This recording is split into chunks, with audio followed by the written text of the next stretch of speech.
salaamaaleykum gars yi salaamaaleykum gars yi man de damaa yërëm Nabou Leye xaw ma ku ko yërëmul nag parce que liñ leen di toppee nii képp kun ko toppee rek sa pen nar naa yàgg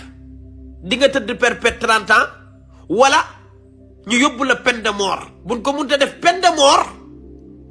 buñ ko munta am di nga tëdd 30 ans wala 35 ans wala 24 ans liñ leen di toppee mooy association malfaiteur benn 2 assassinat avec l'acte verbe 3 complicité 4 vol aggravé léegi nag Nabou mi ngi waaj a taxaw nii na yàlla def mu teg lu leer ci taabal ji procureur bàyyi ko mu ñibbi seen kër parce que sénégalais yi nag kaso kenn du ko yéene nit man yéene wu ma Nabou Leye kaso de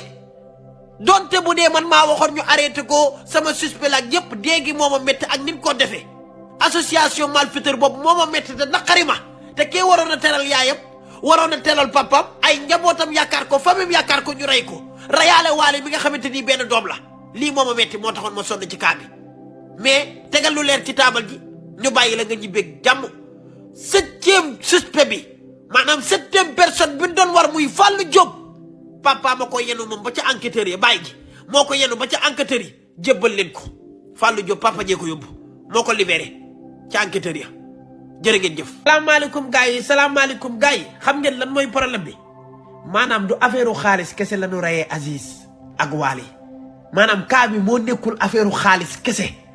yéen xam ngeen li ma leen wax li fi nekk la Nabou Leye waroon teg ci taabal ji mu leer yërëmu ma kenn de yéen a ngi yërëm Nabou yërëmu ma Nabou de doomam ju jigéen ji laa yërëm parce que lii du ko attan parce que li ci jigéen du góor Nabou ba muy def lii dafa waroon a xalaat doomam ju jigéen ji. fi mu toll dina yeexam jëkkër de kenn du ko ñeme ñëpp dañ koy ragal ndax dina yaayam reykatu nit da lay wax yaayam day complice yaayam band yi lay àndal sa doom ji jigéen ji ni muy amee jëkkër lii da nga ko waroon a seet dana traumatiser nag à vie bopp bi du baax parce que lii doom ji jigéen mënu ko àttan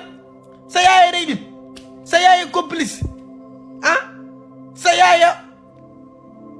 boole ay nit meilleur amim ñu rey ko sa doom ji jigéen ji yërëm naa ko lool Nabou. ba nga xam ne yow li la cuub ñun palmaa nañu. dëgg naa ko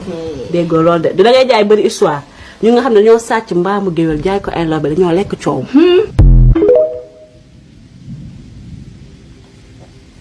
salaamaaleykum gars yi salaamaaleykum gars yi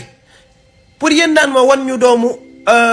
kii bi nu mu tëddati doomu Nabou Leye bi Adama wan ñu doomu Nabou Leye ji toppal ñu kaa bi kan mooy doom ji. doom jaa ngi nii moo gën a wow bët yaay ji sax gis nga ko nii